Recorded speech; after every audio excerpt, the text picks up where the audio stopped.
شرور أنفسنا ومن سيئات يهده الله فلا مضل له وما يضلله فلا هادي له وأشهد أن لا إله إلا الله وحده لا شريك له وأشهد أن محمدا عبده ورسوله يا أيها الذين آمنوا اتقوا الله حق تقاته ولا تموتن إلا وأنتم مسلمون يا أيها الناس اتقوا ربكم الذي خلقكم من نفس واحدة وخلق منها زوجها وبث منهما رجالا كثيرا ونساء واتقوا الله الذي تساءلون به والأرحام إن الله كان عليكم رقيبا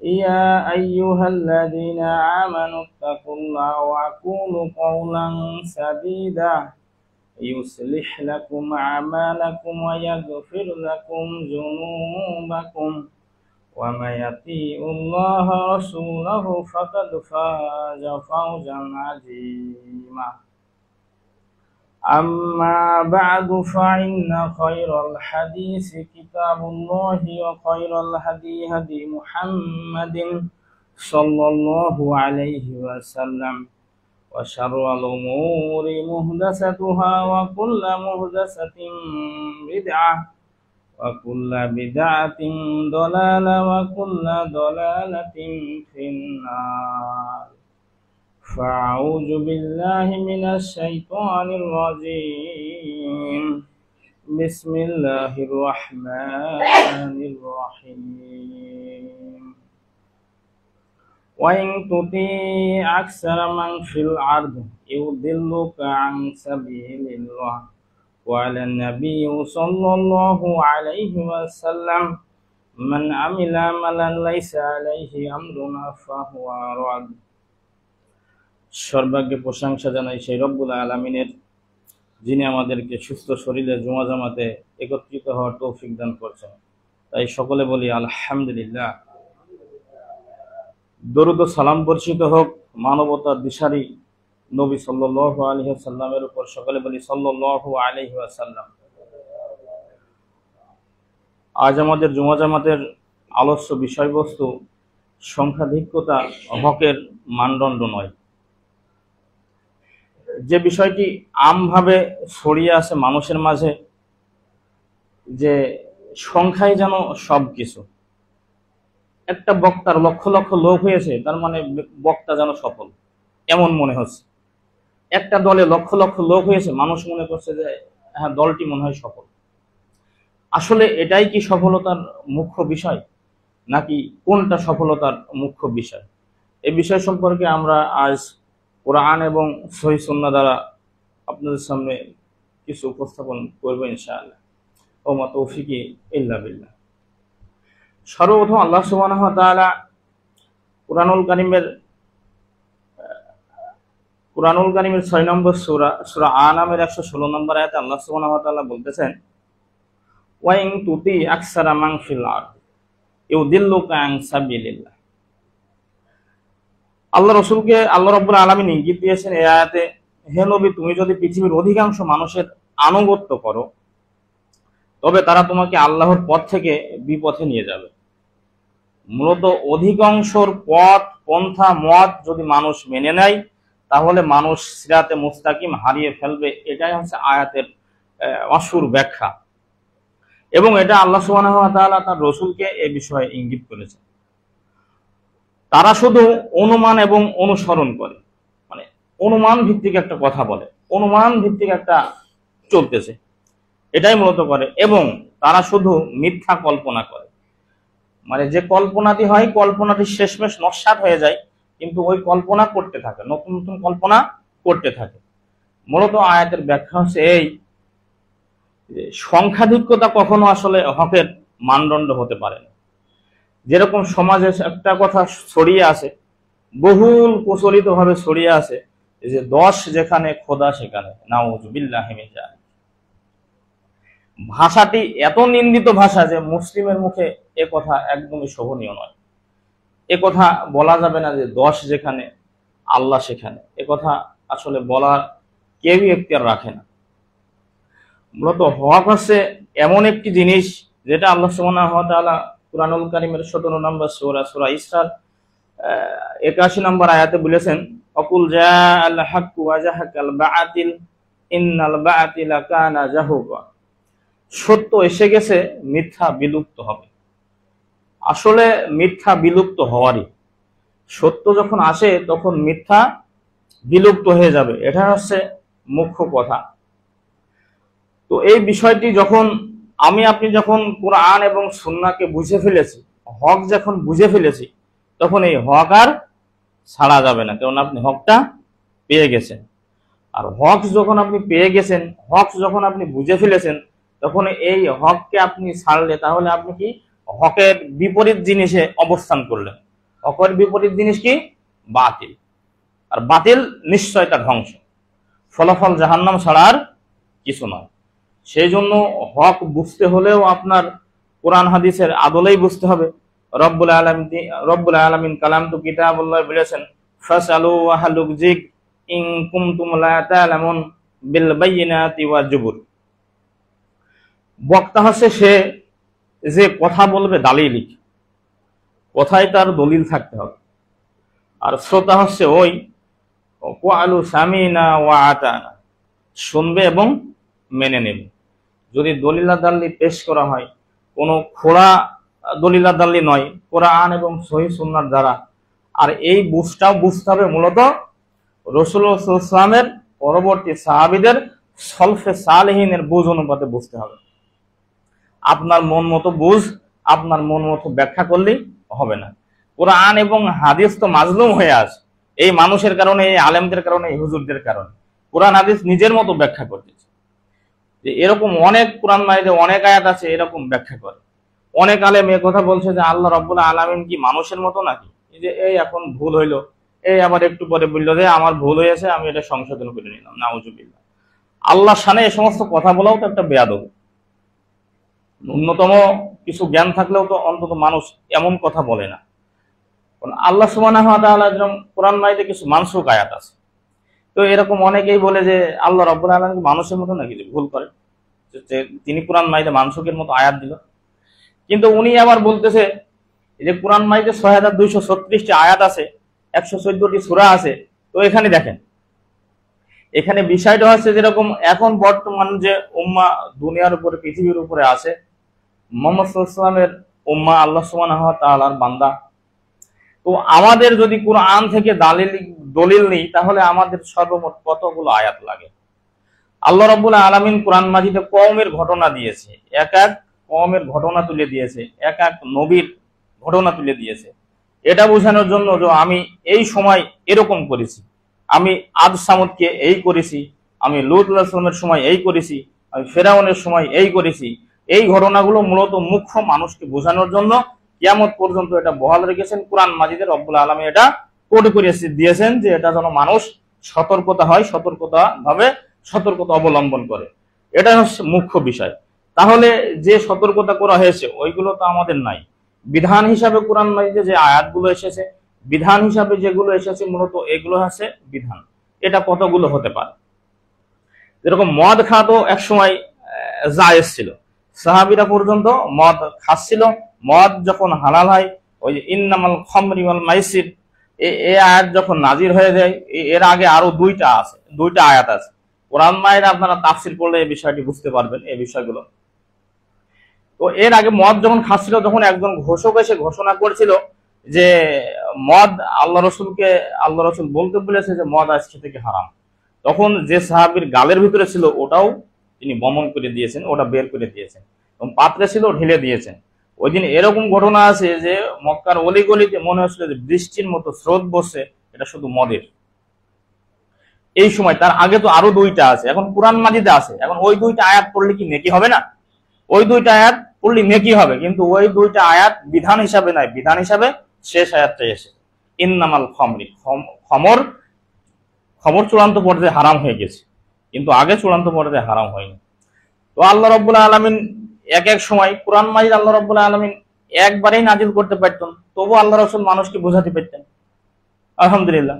কিন্তু তিনি সময়ের প্রেক্ষাপটে সময় নিয়ে দীর্ঘ 23টি বছর ধারাবাহিকতা বজায় রেখে এক এক সময়ে এক এক ঘটনা তুলে ধরেছেন কোরআন মাজিদে, এবং আল্লাহ রাব্বুল আলামিন কোরআন মাজিদ প্রেরণ করেছেন।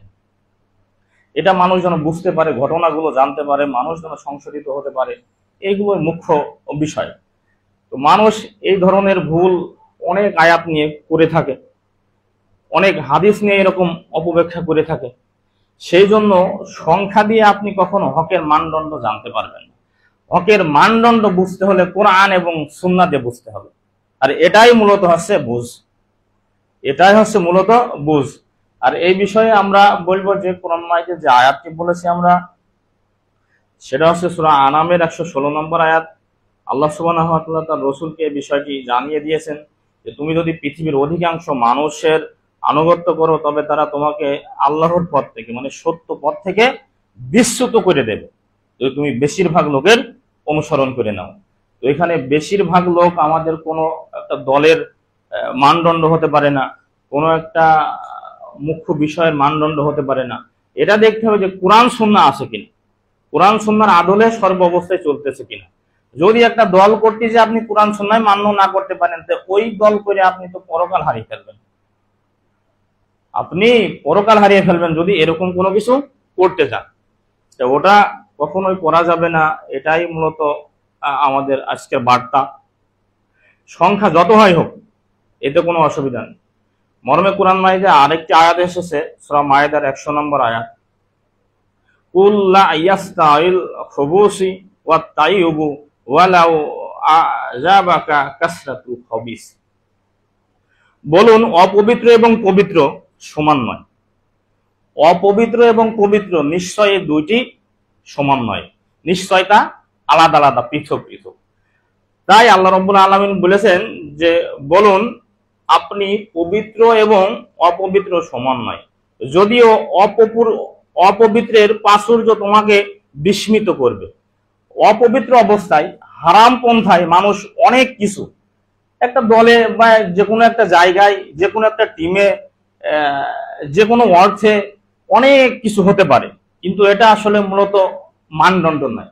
তাই আল্লাহ সুবহানাহু ওয়া তাআলা বলেছেন যে অপবিত্রের প্রাচুর্য, মানে অপবিত্র যে প্রাচুর্য আছে, সুদ ঘুষ খেয়ে, জেনা ব্যভিচার করে এবং অন্যান্য আরো তাল তামাশা করে হয়তো বা অধিক কোটিপতি হতে পারে, লক্ষাধিক টাকা হতে পারে, বিল্ডিং বাড়ি হতে পারে, এলাকায় বসবাস করতে এক সময় শহরে বসবাস করে, এমনটিও যদি হয়, তবুও এটা যদি পবিত্র না হয়, মানে অপবিত্র দেখে একজন মুমিনকে যেন বিস্ময় করে না দেয়।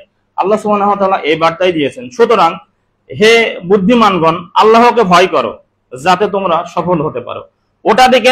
ওটা দেখে আমার আপনার কিছু নাই, মূলত আমরা আল্লাহকে ভয় করতে হবে।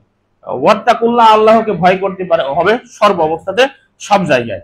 আর এই ভয় যেখানে গেলেই করা যায়, যেখানে গেলেই এই ভয় করে টিকা যাবে, সেই পথ পন্থা অবলম্বন করব।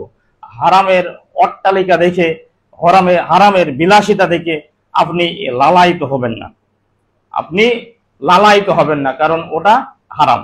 আর আল্লাহ সুবহানাহু ওয়া তাআলা ওই বিষয়টি তখনই হারাম করেন বা তখনই হারাম করেছেন যখন দেখেছেন যে আমার বান্দার এই বিষয়ে ক্ষতি আছে, আমার বান্দার এই বিষয়ে ক্ষতি আছে, তাই আল্লাহ রাব্বুল আলামিন ওই বিষয়টিকে হারাম করেছেন।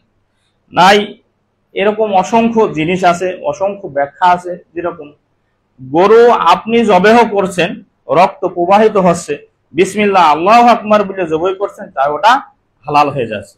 কিন্তু আল্লাহ রাব্বুল আলামিন মেরে দিয়েছে একটা গরু যদি মারা যায় এমনিতেই, তো ওই গরু আর মুসলিমদের জন্য আর হালাল নাই।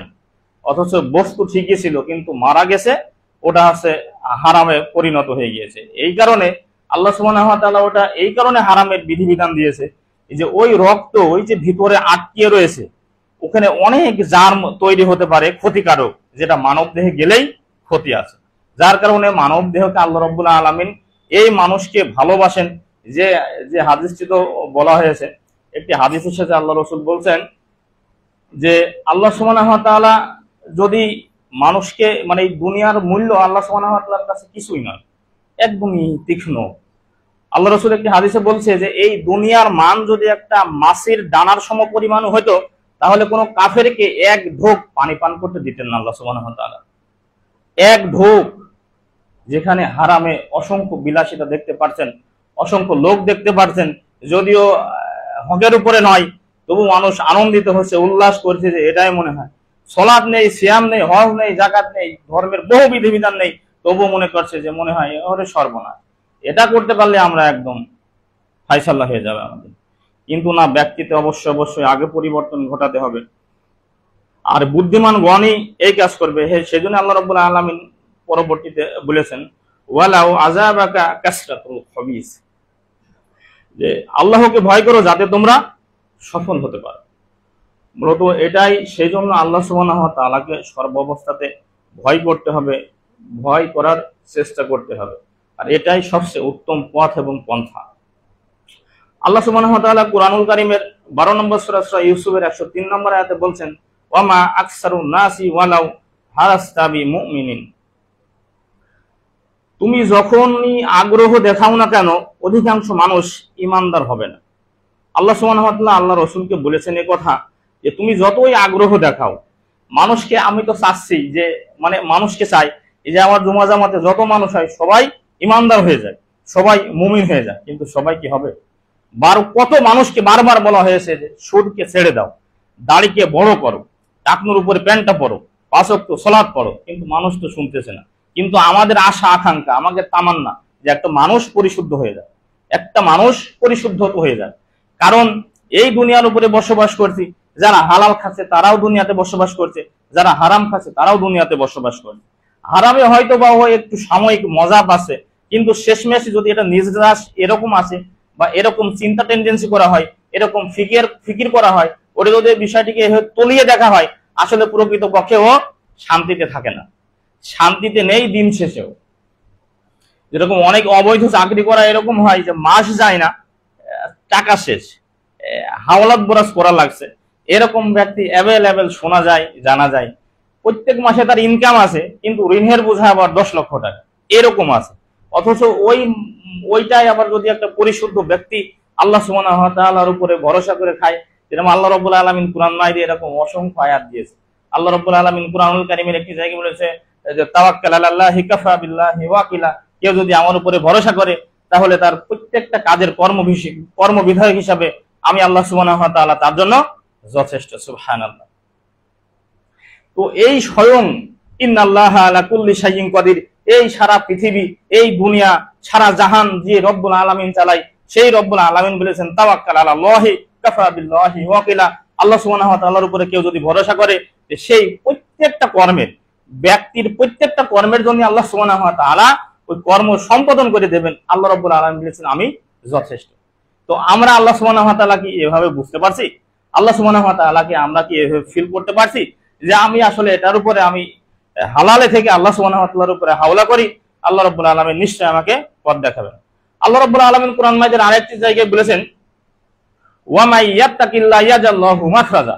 আল্লাহ সুবহানাহু ওয়া তাআলা বলেছেন ওয়া মাই ইয়াত্তাকিল্লাহ, যদি আমাকে বান্দা ভয় করে, ইয়াজআল্লাহু মাখরাজা, দুনিয়াতে তার যে কোনো একটা উপায় বের করে দেওয়া হবে। সুবহানাল্লাহ। তো মানুষ যদি শুধু আল্লাহকে ভয় করে, তার উপায় বের হয়ে যাবে, একদম প্রকাশিত উপায় বের হয়ে যাবে।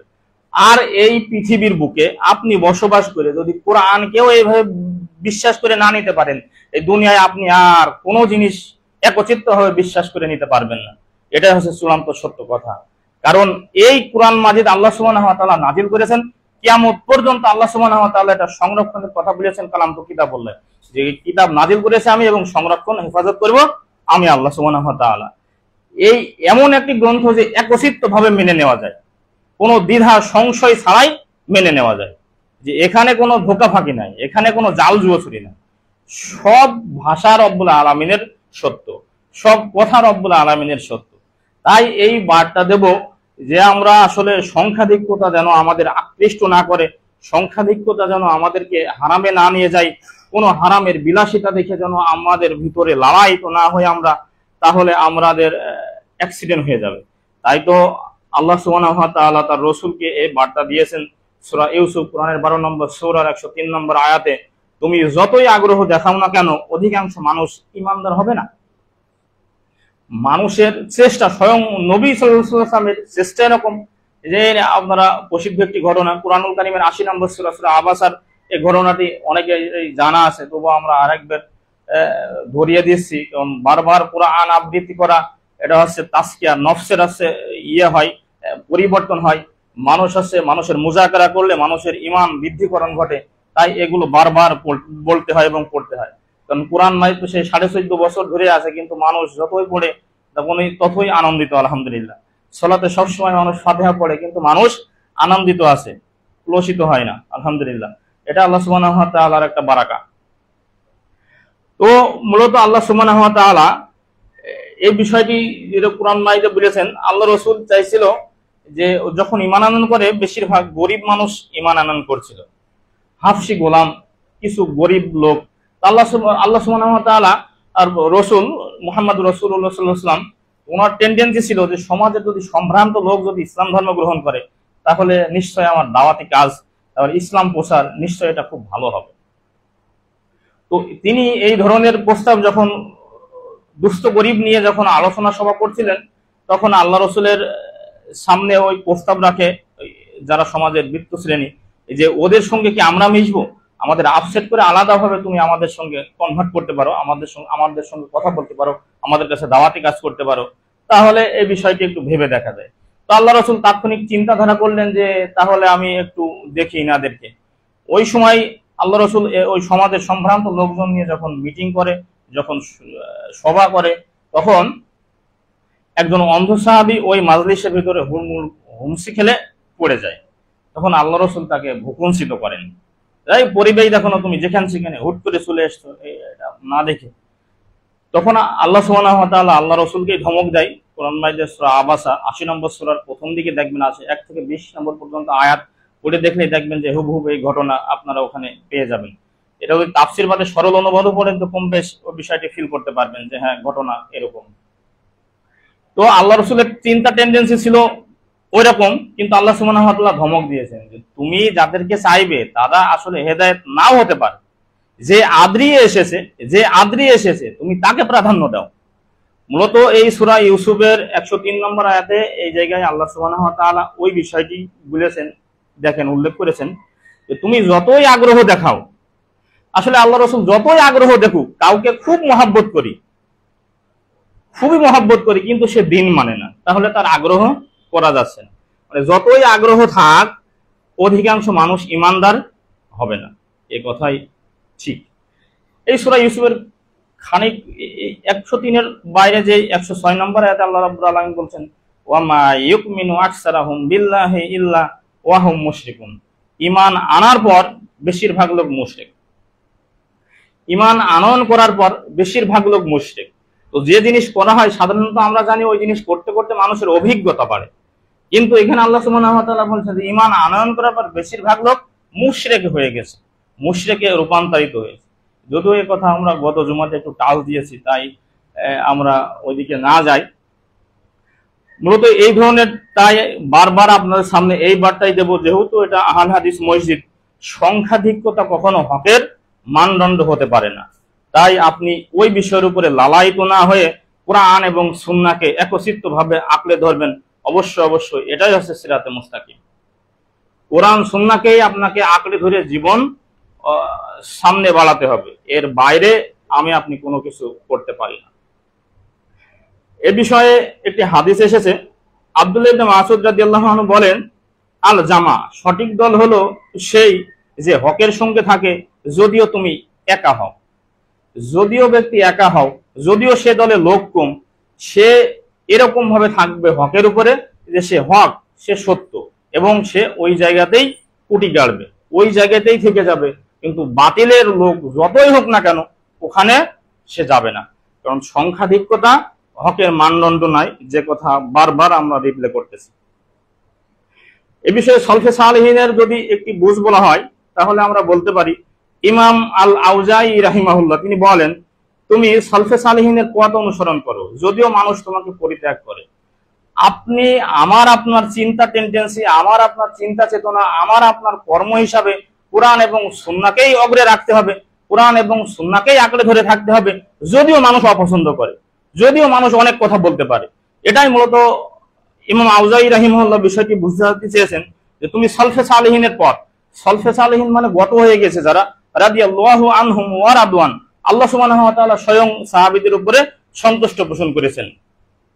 তাই আমরা সলফে সালেহিনের বুঝ অনুপাতেই থাকবো, কোরআন এবং সুন্নাহর আদলেই থাকতে হবে। তাই এ বিষয়ে ইমাম আউজাই রাহিমাহুল্লাহ বলেছেন, তুমি সলফে সালেহিনের পথ অনুসরণ করো, যদিও মানুষ তোমাকে পরিত্যাগ করে, আর মানুষের মতামত থেকে বাঁচো, যদিও তারা সুন্দরভাবে সাজিয়ে গুছিয়ে আপনার সামনে উপস্থাপন করতে পারেন, যার কারণে আপনার অন্তর, আপনার লোভনীয়তা ওর উপরে ঝুঁকে যেতে পারে। সাজিয়ে গুছিয়ে বলছে যে এটা কি ভালো নাই, এটা কি ভালো নাই, এই দলের এই যে এটা ভালো, এই দলের এই যে এটা ভালো, এই যে এই মাজলিসের এটা ভালো, মানে এর এই একটা দুইটা করে তুলতে তুলতে অন্য অনেক কাজ আছে খারাপ। এই অনেক কাজ খারাপ না তুলে মানে যেটা ভাইরাল হয়, যে ওটা দিয়ে মানুষের কনভার্ট করার চেষ্টা করে, যে এটা সোলাতের জন্য ডাকা আছে, এটা কি ভালো নয়। যেরকম একটি দল বলে যে বসেন, বসে যান, ইমান এবং আমলের কথা হবে, কিন্তু ইমানের হাল হাকিকত ওদের মধ্যে একদমই খুবই লাজুক, খুবই লাজুক। আপনি জিজ্ঞাসা করলেও এটা অন্যরকম, ভিন্ন রকম পাবেন। মূলত ইমানের কথা আপনারা ওই জায়গাতে পাবেন না, আমলের কথা পাবেন, হয়তো আমলের কথা বেশ মতো পাওয়া যাবে, কিন্তু ইমানের কথা পাওয়া যাবে না। তো না, আমরা এ বিষয়ে একটা জুমার খুতবা দিব ইনশাল্লাহ। শুধু ইমানকে ঠিক রাখতে হলে 28টি এলেম লাগবে আপনার। ইমান 3 বিষয়ের সমন্বয়কে ইমান বলা হয়। মুখে বলা, অন্তরে বিশ্বাস করা, কর্মে তা দেখানো। এখানে অনেক মানুষ বাদ হয়ে যাবে, অনেক মানুষ বাতিল হয়ে যাবে। এই ইমানের 6টি হচ্ছে রোকন, 9টি হচ্ছে আহকাম, এবং ইমান ভঙ্গের কারণ আছে 10টি। এই সর্বমোট 3, 6, 9 এবং 3, 6 এবং 3 9, 9 এবং 6 15, 15 এবং 10 25 আর 3 28। এই সর্বমোট 28টি এলেম আমার আপনার মধ্যে থাকতে হবে। তাহলে আমার ইমানি হালত কি অবস্থায় আছে তাহলে আমরা ঠিকঠাক মতো বুঝতে পারব। মূলত এইগুলো সেই জন্যই আপনি সংখ্যাধিক্যতায় লালায়িত হবেন না। যে কাজ আমার আপনার উপরে দেওয়া হয়নি সেই কাজ আমরা ওই বিষয়ে লালায়িত হব না। আর এই বিষয়টি ইমাম আউজাহি রাহিমাহুল্লাহ এই বিষয়ের উপরে এই মত পোষণ করেছেন যে তুমি সলফে সালেহিনের বুঝ, পথ অনুপাতেই থেকো, যদিও মানুষ তোমাকে পরিত্যাগ করে তবুও তুমি ওই পথেই থেকো। আর মানুষের মতামত থেকে বেঁচে থাকো। মানুষ অসংখ্য মতামত দিতে পারে, মানুষ অসংখ্য দল নিয়ে এসে সামনে এরকম পরিবেশন করতে পারে যে অসুবিধা নেই, এই যে আমাদের সুন্দর, এই কাজটা সুন্দর, এই যে এই কাজ সুন্দর। যদিও একটা ঘটনা বলার ইচ্ছা ছিল কিন্তু আসলে বলা গেল না, একটা দলের দিকেই ইন্ট্রোডালে চলে যাচ্ছে। আমরা এই বিষয়ে আরেকজন ইমামের কথা আপনাদের সামনে তুলে ধরছি। ইমাম আল ফুজাইল ইবনে ইয়াজ রাহিমাহুল্লাহ এ বিষয়ে বলেন, তুমি কল্যাণে থাকবে যতক্ষণ না তুমি বাতিলদের কাজকে তুমি মনে করছো যে এটা বাতিল নয়। তুমি বাতিলকে বাতিল মনে করতে হবে, তাহলে তুমি কল্যাণের পথে আসো। বাতিলকে যদি আপনি ভালো মনে করেন তাহলে আপনার কল্যাণের পথে নেই, কল্যাণ থেকে বিস্তৃত হয়ে গেছে। মূলত এইগুলো আমাদের বুঝে নিতে হবে যে হক কি জিনিস আর বাতিল কি জিনিস। আপনি কোনো একটা দলের একটা জিনিস দেখে ও দলে চলে যান, দেখেন যে অধিকাংশ জিনিস বলেন না। যেহেতু আমাদের আহলে হাদিসের একজন বক্তা বলে যে একজনের অঙ্গ কেটে ফেলে দিতে হবে, তার হয়েছে ক্যান্সার, আর ডাক্তারে বা একজন সাজেস্ট করতেছে যে এই যে নাপা ধরিয়ে দিলাম, তুই খাইয়ে যা। ও তো নাপা ধরিয়ে দিলে ও তো বাঁচবে না, কারণ হয়তো ক্যান্সার, ওই অঙ্গ কেটে ফেলে দিতে হবে। তো মানুষের যে জায়গায় সমস্যা হয়েছে সেই জায়গা কভার করার চেষ্টা করতে হবে যে ওই সমস্যা কিভাবে সমাধান করা যায়। মানুষ তাওহীদ বোঝে না, মানুষ আল্লাহ সুবহানাহু ওয়া তাআলাকে চেনে না। ওই মানুষকে দিয়ে, ওই তাওহীদ বোঝে না ওই মানুষকে দিয়ে কি করা সম্ভব? ওটা আদৌ কি করা সম্ভব? কোন একটা বিপ্লব গড়ে তোলা কি সম্ভব? সম্ভব নয়। তিনি এই বিষয়টি আসলে আগে বুঝতে হবে। ইসলাম আমার কাছে কি চায় এইটা আগে বুঝতে হবে। ইসলামের মুখ্য কাজগুলো কি এটা আমাকে দেখতে হবে। ব্যক্তি আমি মুসলিম আছে কিনা এটা দেখতে হবে। এগুলো খুব সুন্দর দেখভাল করতে হবে। যেটা দাওয়াতি মাঠে তাওহীদ বোঝাতে হবে। রাসূলুল্লাহ সাল্লাল্লাহু আলাইহি ওয়াসাল্লামের প্রথম মিশন যেটা ছিল যে মানুষকে তাওহীদ বোঝাতে হবে। তাওহীদ না বোঝালে, তাওহীদ তো এমন ভিত্তি যা কখনো ছিঁড়ে যাবার নয়। সেজন্য এই জিনিসটা যদি আমরা বোঝানো সক্ষম হতাম, আমরা যদি বোঝাতে পারতাম, তাহলে আমাদের অনেক অবস্থার পরিবর্তন হতো এবং আমরা শুধরিয়ে যেতে পারতাম। আল্লাহ সুবহানাহু ওয়া তাআলা কুরআনুল কারীমের আরেকটি জায়গায় বলেছেন, ওয়াকুলিল হাক্কু মির রাব্বিকুম ফামান শাআ ফালইউমিন ওয়া মান শাআ ফালইয়াকফুর। বলুন সত্য বা হক তোমাদের রবের পক্ষ থেকে এসেছে, অতএব যার ইচ্ছা সে বিশ্বাস করুক আর যার ইচ্ছা তা সে অস্বীকার করুক। তো হক তো আপনার সামনে অনেকবার এসেছে, বারবার এসেছে হক, কিন্তু হককে আপনি দেখা যায় যে এরকম মানুষ প্রত্যাখ্যানই করে চলছে। 5 ওয়াক্ত সালাত পড়তে হবে মুসলিম জীবনে, এই জানা নেই এরকম লোক নেই, এরকম যুবক নেই, এরকম বৃদ্ধ নেই, এরকম নারী পুরুষ নেই যে 5 ওয়াক্ত সালাত পড়তে হবে, কিন্তু সালাতে লোক কই? সালাতে লোক নাই। এটা তো সবচেয়ে বড় হক। এই হক পৌঁছে গিয়েছে কিন্তু হক মানা লোক নেই। ফরজ সালাত আদায় করতে হবে, পাশাপাশি ফরজ যাকাত দিতে হবে। যাদের উপরে যাকাত ফরজ অবশ্যই তাদেরকে যাকাত প্রদান করতে হবে। যার উপরে সিয়াম ফরজ তাকে সিয়াম পালন করতে হবে। যার উপরে হজ ফরজ তাকে হজ করতে হবে। আর এইগুলোই তো মূলত হক। বোনের হক বুঝিয়ে দিতে হবে, এটাই তো খুব মেসাকার একদম। এ জায়গায় গেলে তো একদম সর্বনাশে সর্বনাশ। এখানে মানুষ নামাজ কালাম টুকটাক করে একটু পড়ে, কিন্তু এই যে সত্যকে সত্য হিসাবে তুলে ধরা, এই যে বোনের হকটা বুঝিয়ে দেওয়া, যেরকম একটা ঘটনা তো আপনাদের সামনে বলেছি। একজনকে আমরা বললাম যে কি ব্যাপার, তোমার তো পিতা মারা গিয়েছে অনেকদিন হচ্ছে, তোমার বোনের হক বুঝিয়ে দিয়েছো? এবং তো সর্বনাশ, ওইভাবে বুঝিয়ে দিয়ে তো কালকে আমি জন বেচা হয়ে যাবো। এখন সে জমিদার আছে, তাহলে কি হালত দাঁড়িয়েছে দেখেন, নাউজুবিল্লাহ। এটা মূলত হক আপনার কাছে পৌঁছে গেছে, তার মানে ওটা আপনি আঁকড়ে ধরতে হবে। এই বার্তাগুলো কুরআন মাজিদ এমন একটি জিনিস, কুরআন সুন্নাহ সব সমস্যার সমাধান দিতে পারে আল কুরআন। আপনি কুরআন মাজিদের কাছে গেলেই দেখবেন যে সমাধান হয়ে যাচ্ছে, সমাধান আছে, কিন্তু আপনি সমাধান নিচ্ছেন না, আর এটা নিশ্চয় আপনার ব্যর্থতা ছাড়া আর কিছু নাই। তাই তো আল্লাহ সুবহানাহু ওয়া তাআলা বলেছেন যে বলুন সত্য তোমাদের রবের পক্ষ থেকে এসেছে, অতএব যার ইচ্ছা সে বিশ্বাস করুক আর যার ইচ্ছা সে অস্বীকার করুক। আল্লাহর পক্ষ থেকে আহত ওহী কুরআন এবং সুন্নাহ, এটাই মূলত হক জিনিস। কুরআন সুন্নাহর বাইরে আপনি কখনোই যেতে পারবেন না, কোশ্চিন কালেও যেতে পারবেন না। তাহলে আপনি সিরাতে বাতিলায় চলে যাবেন, আর বাতিলে যদি ঢুকে পড়েন তাহলে আপনার ধ্বংস সুনিশ্চিত। কুরআনুল কারীমের সূরা আনামের 83 নম্বর আয়াত আল্লাহ সুবহানাহু ওয়া তাআলা বলছে, ইন্না রাব্বাকা লাহুয়াল হাকিমুল আলিম। আল্লাহ সুবহানাহু ওয়া তাআলা নিশ্চয় তোমার প্রভু হিকমতবান এবং সর্বজ্ঞ। আল্লাহ সুবহানাহু ওয়া তাআলা সর্বজ্ঞ এবং হিকমত আলা। রব্বুল আলামিনের হিকমা আলাদা হিকমা। হক মানে আল্লাহর জ্ঞান এবং হিকমাতের সঙ্গে পরিপূর্ণ। হক এটা আল্লাহ সুবহানাহু ওয়া তাআলার প্রদত্ত একটি জ্ঞান, এটা আসলে সবাই পাবে না। যেরকম একটা উদ্ধৃতি হিসাবে যদি এখানে বলা হয় যে পাগলের সুখ মনে মনে, কাগজ কুড়িয়ে টাকা গনে। যারা হক সত্যভাবে আছে, যারা হালাল খেয়ে যাচ্ছে, যারা জীবনে অনেক বাধা বিঘ্ন আছে তবুও সত্য পথে থাকছে, হালাল ভাবে থাকছে, তাদের জীবনও কিন্তু জীবন। আপনি তাদের চেহারা মুখ দেখাবেন, আলহামদুলিল্লাহ নুরানি কিছু পাবেন। তাদের সোহবতে যাবেন, দেখবেন যে কুরআন হাদিস ছাড়া কিছু বলতেছে না। তাদের সংস্পর্শে যদি আপনি যাবেন, তা আপনাকে ভালো পরামর্শ দেবে, ভালো কাজ করবে, মানে ভালো কথা বলবে যে ভালো কাজগুলো করুন, ইসলামের এই বিধিবিধান মানেন, কুরআন সুন্নাহ সর্বদা আঁকড়ে ধরেন। কিন্তু আপনি যদি এছাড়া অন্য এসে যান, অন্য মানুষের কাছে যান, তো বলছে যে ও ইসলামে এ যুগে এখন আর এটা চলে না গো, নাউজুবিল্লাহ।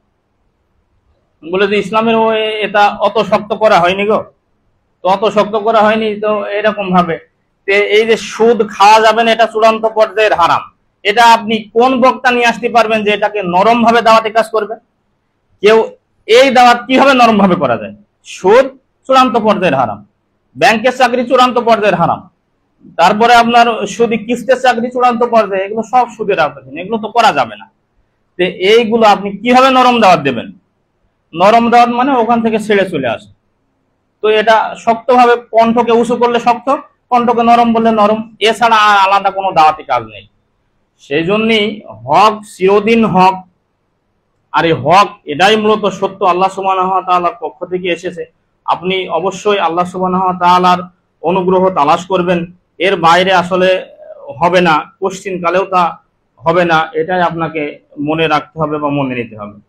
আল্লাহ সুবহানাহু ওয়া তাআলা কুরআন মাজিদে আরেকটি জায়গায় বলেছেন, সূরা ইউসুফের 32 নম্বর আয়াত, ফাআযালিকুমুল্লাহু রাব্বাকুমুল হক ফামাযা বা'দাল হাক্কি ইল্লা দালাল। এই তো আল্লাহ সুবহানাহু ওয়া তাআলা তোমাদের প্রকৃত রব, তিনি হচ্ছে হক এবং সত্য। হকের পরে আর কিছু নেই, কেবল ভ্রষ্টতা। হক যদি চলে আসে আর হক যদি আপনি জানেন আর এটা যদি ছেড়ে দেন, আপনি নির্ঘাত পড়ে গেলেন ভ্রষ্টতায়। 5 ওয়াক্ত সালাত আপনি রমজান মাস পড়ছেন, এর বাইরে যদি না পড়েন, রমজান মাস পড়ছেন আকৃষ্ট হয়ে, এ মাস বরকতময়, এ মাসে খুব নেকি হয়, এ মাসে শয়তান বাধা থাকে, তো আপনি ওই মাসে হকটা বুঝলেন, পরের মাসে ছেড়ে দিলেন, তাহলে হক বোঝা হলো না। এ কোনোদিন হক বোঝা নাই। তাই তো আল্লাহ সুবহানাহু ওয়া তাআলা এই বিষয়গুলো এভাবে স্পষ্ট করে দিয়েছেন যে এইভাবে হক বোঝার পর, সালাত পড়ার পর যদি আপনি ছেড়ে দেন, তাহলে ভ্রষ্টতায় নিমজ্জিত হয়েছেন, ভ্রষ্টতায় পড়ে গেছেন। খুব সুন্দর পোশাক পরেছে ব্যক্তি, খুব সুন্দর পোশাক পরেছে, আতর পরেছে, তারপরে যে সুরমা লাগিয়েছে, খুব সুন্দরভাবে সাদা পোশাকে মাথায় রুমাল দিয়ে সুন্দরভাবে আসছে, কিন্তু মসজিদে ঢুকবে, কিন্তু তখন বায়ু নির্গত হয়ে গেছে, ওযু আর নাই। ওই যে সুন্দর কাপড়ের, সুন্দর সুগন্ধি মাখানোর, এটা মূল্যায়ন নেই সলাতের জন্য, কারণ লাগবে এখন ওযু, কারণ সলাতের জন্য ওযুটা আপনার বাধ্যতামূলক। সেই জন্যই হক যখন আপনি বুঝে ফেলেছেন, এই হকই আপনাকে ধরে থাকতে হবে, এই হকের বাইরে যাওয়া যাবে না। এটা আল্লাহ সুবহানাহু ওয়া তাআলার বিধান। এর বাইরে যাই হবে সবই হচ্ছে গুমরাহি। এ বিষয়ে যদি আমরা বলি, তাহলে আরেকটু বলা যাবে এভাবে, রাসূল সাল্লাল্লাহু আলাইহি ওয়াসাল্লাম বলেন, আল্লাহ সুবহানাহু ওয়া তাআলা সোজা পথের উদাহরণ দিয়েছেন, সেই পথ হচ্ছে সরল পথ, সরল পথের নাম আছে ইসলাম। আর ইসলামের বিধিবিধান আমাকে মেনে চলতে হবে, এটাই হচ্ছে মুখ্য পাঠ। পথের দুই পাশে অসংখ্য জায়গা, অসংখ্য পথ থাকবে, কিন্তু দরজাগুলো আল্লাহ সুবহানাহু ওয়া তাআলার নিষিদ্ধ বিষয় সমূহ, মানে ফাঁক ফোকর পাবেন, অনেক বিষয় পাবেন, কিন্তু ওগুলোকে তো টাচ করা যাবে না, ওগুলো এড়িয়ে চলতে হবে। এটাই মূলত হকের মানদণ্ড এবং এটা হচ্ছে হক। সলফে সালেহিনের কয়েকজন বিদ্বান্তের ব্যাখ্যা আপনাদের সামনে পেশ করছি, যেহেতু সময় শেষের দিকে। ইমাম ইবনুল কাইয়্যিম রাহিমাহুল্লাহ এ বিষয়ে বলেছেন, হক হলো যা রাসূল সাল্লাল্লাহু আলাইহি ওয়াসাল্লাম নিয়ে এসেছেন, মানে যা রাসূলুল্লাহ সাল্লাল্লাহু আলাইহি ওয়াসাল্লাম থেকে পাওয়া গেছে তা হচ্ছে হক। যে তার অনুসরণ করে সে হকের উপরে থাকে, আর যে বিরোধিতা করে সে বাতিলের পথে থাকে। রাসূলের এই পথ পন্থা, কোরআন এবং সহিহ হাদিস, এটা যদি কারোর মানতে অসুবিধা হয়, তাহলে সে বাতিলে চলে গেছে, বাতিল আর সে নাই। ইমাম শাফি রাহিমাহুল্লাহ এ বিষয়ে উদ্ধৃতি পেশ করেছেন, যে কোনো বিষয় আল্লাহর কিতাব ও রাসূলের সুন্নাহর বিরোধী তা হচ্ছে বাতিল। যেটা কিতাবের বিরুদ্ধে, রাসূল সাল্লাল্লাহু আলাইহি ওয়াসাল্লামের কিতাব, আল্লাহ সুবহানাহু ওয়া তাআলার কিতাব, মানে আল্লাহ সুবহানাহু ওয়া তাআলার কিতাব এবং সুন্নতের বিরুদ্ধে যে জিনিসই যাবে সেটা হচ্ছে বাতিলে পরিণত হবে। কিন্তু ওই বাতিল আপনাকে ছেড়ে চলতে হবে। হক যখন বুঝেছেন, এই হককে আপনাকে মান্য করে চলতে হবে। আল্লাহ এবং রাসূলই নির্ধারণ করেছেন যে হক কি জিনিস আর বাতিল কি জিনিস। আসলে আমি যতই সাজি গুজিয়ে বলি যে না এটা করা যাবে, এটা অসুবিধা নেই, এই যে এই কারণে করা যাবে, কিন্তু তবু ওটা হারাম হয়ে যাবে। আপনি হয়তো বা এরকম হয়, ব্যাংকের চাকরি অনেকে এরকম নামাজ পড়ুয়া লোক করে, কেন করে? উপায় নেই, কি করব, এই বিভিন্ন রকম পেছানো পুছানো কথা বলে, কি করা যাবে, আসলে তো উপায় তো নেই। কিন্তু আল্লাহ রাসূলুল্লাহ সাল্লাল্লাহু আলাইহি ওয়াসাল্লাম হাদিসে বলেছেন, সুদে 4 জনকে লানত করা হয়েছে, সুদের ব্যাপারে 4 জনকে লানত করা হয়েছে। এবার আপনি কি হয়ে বেঁচে যাবেন বলেন? আপনি ওই জায়গায় চাকরি করে কিভাবে হেফাজত পাবেন? বাঁচার তো আপনার কোনো লাইন নেই। সেই জন্যই আসলে এই ধরনের পথপন্থা না খুঁজে যা কোরআন এবং সহিহ সুন্নাহর এসেছে, এটাই মূলত যুক্তিসঙ্গত এবং ন্যায়সঙ্গত। তাই এটাই আমি আপনি মেনে চলি, ইনশাআল্লাহ আমরা সিরাতে মুস্তাকিম পাবো। এবং আরেকটি পথ যা সলফে সালেহিন বুঝেছেন তাই পালন করেছেন। সলফে সালেহিনের যে বুঝ, এই বুঝটাই মূলত আমাদের বুঝে নিতে হবে, এর বাইরে যাওয়া যাবে না, যাওয়ার চেষ্টাও করা যাবে না, করতেও হবে না। এখানে যদি আমরা আরেকটা বার্তা দিই, আল্লাহ সুবহানাহু ওয়া তাআলা 34 নম্বর সূরা, সূরা সাবার 13 নম্বর আয়াতে আল্লাহ সুবহানাহু ওয়া তাআলা বলেছেন, ওয়া আকালিলুম মিন ইবাদিয়াশ শাকুর, আমার বান্দাদের মধ্যে অকৃতজ্ঞ মানে সত্য অনুগামী অতি সামান্য। সত্য অনুগামী লোক এটা হচ্ছে খুবই সামান্য, নগণ্য মান। এবং আরেকটি হাদিস এ মর্মে যদি বলা হয়, রাসূলুল্লাহ সাল্লাল্লাহু আলাইহি ওয়াসাল্লাম বলেছেন, বাদাল ইসলামু গরিবান ওয়াউদু সায়াকামা বাদাহ ফাতু বাদাল গোরাবা, ইসলাম হয়ে যাবে একটি সময় এরকম যে ইসলাম হয়ে যাবে মানুষের কাছে অপরিচিত, মানুষ বুঝবেই না যে ইসলাম কি জিনিস। অন ইসলামকে ইসলাম বলে চর্চা করতেছে, ইসলাম বলে চালাচ্ছে, যেটা বারংবার আমাদের কাছে অতীব ক্লিয়ার সুস্পষ্ট যে এই জিনিস বিদআত, এই জিনিস হারাম, তবুও মানুষ করে যাচ্ছে। এই জিনিস শিরক, তবুও মানুষ করে যাচ্ছে। শিরক পর্যন্ত চর্চা হচ্ছে, নাউজুবিল্লাহি মিন যালিক। খালি আর হারাম তো দিদারসে চলছে, নাউজুবিল্লাহি মিন যালিক। আল্লাহ সুবহানাহু ওয়া তাআলা তুমি আমাদেরকে হেফাজত করো, সকলে বলেন আমিন। আল্লাহ সুবহানাহু ওয়া তাআলা আমরা হক বুঝেছি, রব্বুল আলামিন হক থেকে তুমি বিতাড়িত করো না। রব্বুল আলামিন তুমি আমাদের পরিবারস্থ লোকজনকে হেফাজত করো। রব্বুল আলামিন তুমি আমাদেরকে হেফাজত করো। রব্বুল আলামিন সিরাতে মুস্তাকিমের পথে মৃত্যু পর্যন্ত অটল থাকতে পারি। রব্বুল আলামিন তুমি আমাদেরকে কবুল করে নাও। রব্বুল আলামিন যারা আমাদের এখানে অসুস্থ আছে, রব্বুল আলামিন তুমি শেফা প্রদান করো। রব্বুল আলামিন যারা আমাদের বাড়িতে আছে অসুস্থ, রব্বুল আলামিন তুমি শেফা প্রদান করো। রব্বুল আলামিন যিনারা আমাদের পিতামাতা মারা গেছেন, রব্বুল আলামিন তুমি তাদের উপর রহম করো। আকুলু কাওলি হাযা আস্তাগফিরুল্লাহি ওয়া সাইরিল মুসলিমিন। আল্লাহুম্মা সাল্লি আলাইহি, আল্লাহুম্মা বারিক।